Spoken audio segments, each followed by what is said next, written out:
जय श्री राम दोस्तों। आज आपको हमारे फ्रेम में बहुत सारी किताबें दिख रही हैं और साथ ही साथ भगवान श्री राम भी दिख रहे हैं। तो इन सब का आपस में कुछ ना कुछ संबंध है। इसी के बारे में आज हम आपको बताने के लिए आए हैं कि इन पुस्तकों में आपस में क्या संबंध है और भगवान राम भी इनसे जुड़े हुए हैं। तो कहते हैं कि इन पुस्तकों में जो सबसे कॉमन बात है वो है गीता प्रेस।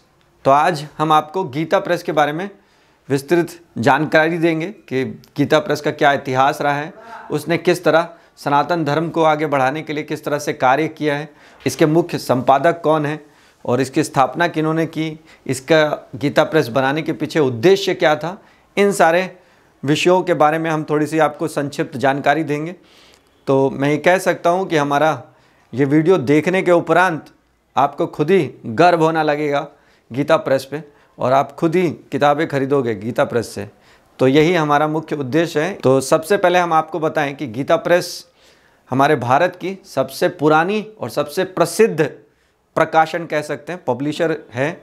और आज भी जो सबसे ज़्यादा किताबें छपती हैं वो गीता प्रेस से ही छपती हैं। इसका जन्म की बात करें तो जी.डी. गोयनका, जया दयाल गोयनका जी ने 1923 में गीता प्रेस की स्थापना की थी।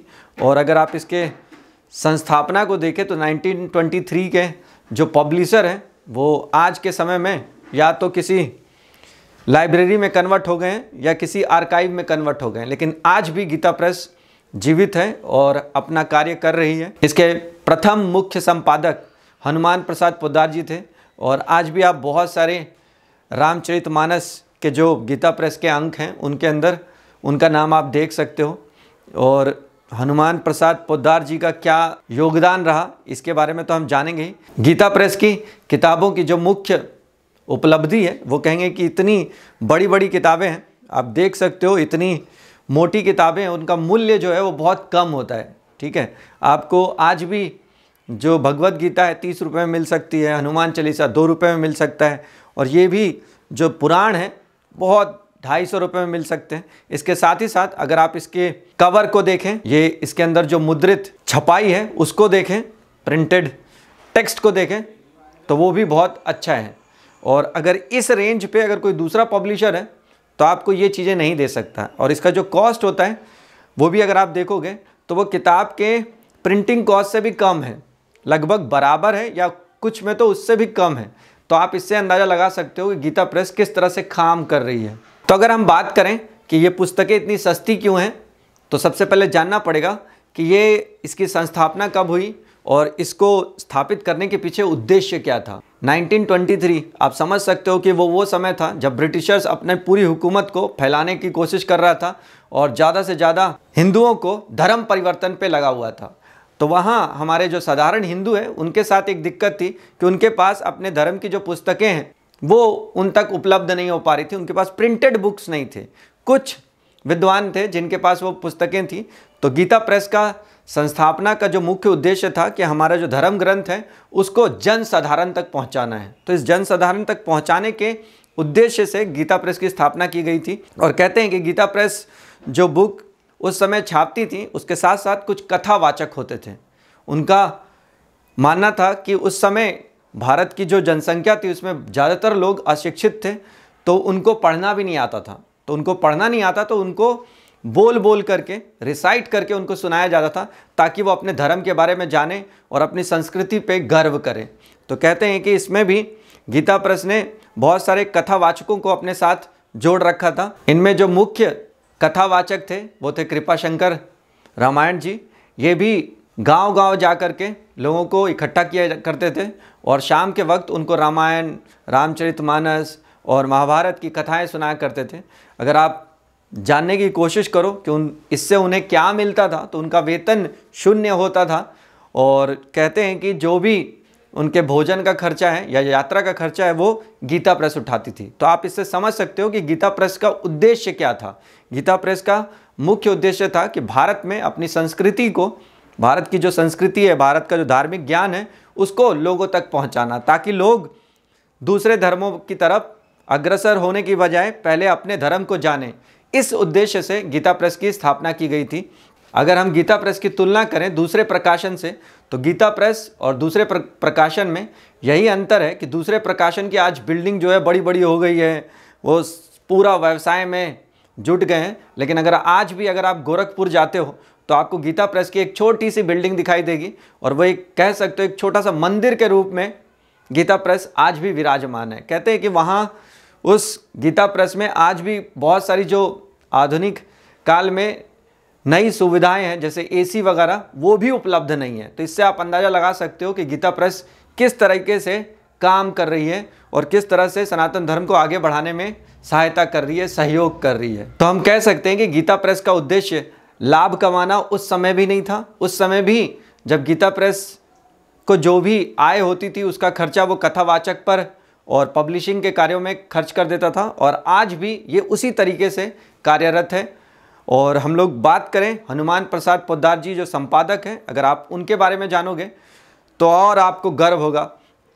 कहते हैं कि हनुमान प्रसाद पोद्दार जी का भी आप कोई एडिटोरियल नहीं देख सकते, क्योंकि उन्होंने कभी एडिटोरियल लिखा ही नहीं। कहते हैं कि उनसे जब कहा जाता था कि आप एडिटोरियल क्यों नहीं लिखते, तो उनका मानना था कि मैं खुद की प्रशंसा नहीं लिख सकता। तो ये भी एक गीता प्रेस की एक सोच को दिखाता है कि गीता प्रेस की सोच क्या थी और क्या है। अगर हम लोग हनुमान प्रसाद पोद्दार जी की बात करें तो वो भी एक स्वतंत्रता सेनानी थे।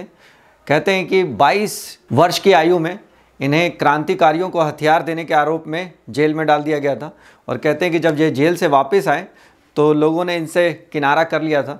तो पहले ये कलकत्ता में रहा करते थे, तो इन्होंने कलकत्ता छोड़ करके मुंबई, वर्तमान में मुंबई, वहाँ स्थापित हुए और गीता प्रेस के कार्यों में लगे। और साथ ही साथ कहते हैं कि इन्होंने एक पत्रिका छापनी शुरू करी थी, कल्याण पत्रिका, और जो हिंदी में होती थी और अंग्रेजी में कल्पतरु। और इस पत्रिका के माध्यम से वो सनातन धर्म के जो मूलभूत संस्कृति है उसको उजागर करते थे और ब्रिटिशर्स पे भी कटाक्ष करते थे। और आप इनकी व्यक्तित्व को समझना हो तो आप समझ सकते हो कि डॉक्टर राजेंद्र प्रसाद और श्यामा प्रसाद मुखर्जी, बहुत सारे जो गणमान्य उस समय के लोग थे, इनसे इनका परिचय था। और सबसे इम्पोर्टेंट बात, पता नहीं आपको पता है कि नहीं पता है, कहते हैं कि हमारे जो पहले गृह मंत्री हैं गोविंद वल्लभ पंत, उन्होंने इन्हें भारत रत्न से सम्मानित करने के लिए आवेदित किया था, लेकिन इन्होंने इसके लिए मना कर दिया कि नहीं, मुझे भारत रत्न नहीं चाहिए। इनका अपना भी मानना था कि मैं कोई भी प्रशंसा पत्र मुझे नहीं चाहिए। तो कह सकते हो कि हनुमान प्रसाद पोद्दार जी भी एक स्वतंत्रता सेनानी थे। आप इसी से उनकी शक्ति को पहचान सकते हो कि जिन्हें भारत रत्न से सम्मानित किया जाना था आज़ादी के उपरांत, लेकिन उन्होंने उसके लिए भी मना कर दिया। तो इस तरह से कह सकते हो कि निस्वार्थ भाव से गीता प्रेस ने काम किया है। उनके इस तरह के प्रेरणात्मक कार्यों को आप तक पहुंचाने का मुझे अवसर मिला। मुझे भी खुशी है कि हम लोग कम से कम आज उनको याद कर रहे हैं।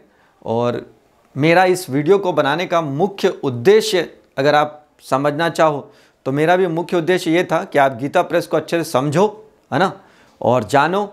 मैं भी यहाँ भी आपको ये बहुत सारी किताबें दिख रही हैं, ऐसा नहीं है कि मैंने सारा कुछ पढ़ लिया है, लेकिन धीरे धीरे पढ़ना शुरू किया है। मेरा इस वीडियो को बनाने का मुख्य उद्देश्य ये था कि हमारी युवा पीढ़ी गीता प्रेस को समझे, और कह सकते हैं कि गीता प्रेस में जो भी पुस्तकें हैं वो प्रामाणिक हैं और हमारे भारतीय संस्कृति को दिखाती हैं, हमारे सनातन धर्म को समझाती हैं।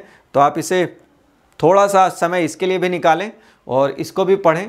और जो मेरे आयु के लोग हैं, मैं उनसे कहूँगा कि आप ज़्यादा से ज़्यादा इन पुस्तकों को खरीदें, अपने घर लेकर आएँ।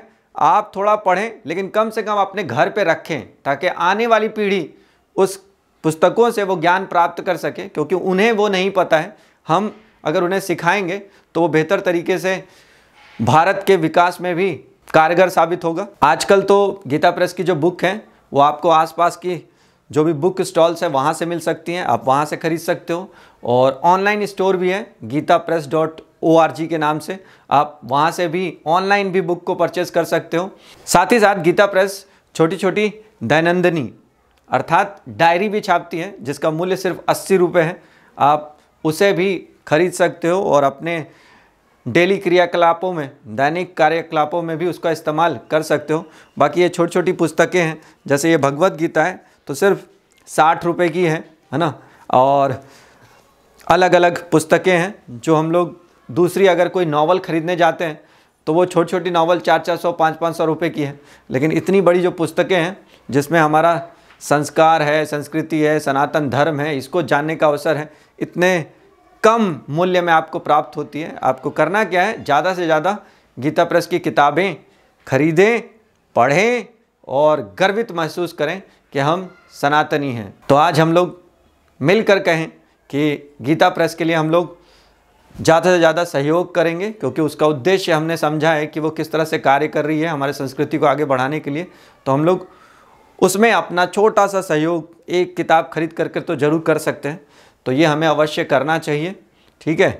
तो मुझे आशा नहीं, पूरा विश्वास है कि आप सभी लोग इस जानकारी को जानने के बाद अवश्य कोई ना कोई एक गीता प्रेस की बुक ज़रूर खरीदोगे, है ना, और उससे ज्ञान प्राप्त करने की कोशिश करोगे। नमस्कार, जय श्री राम।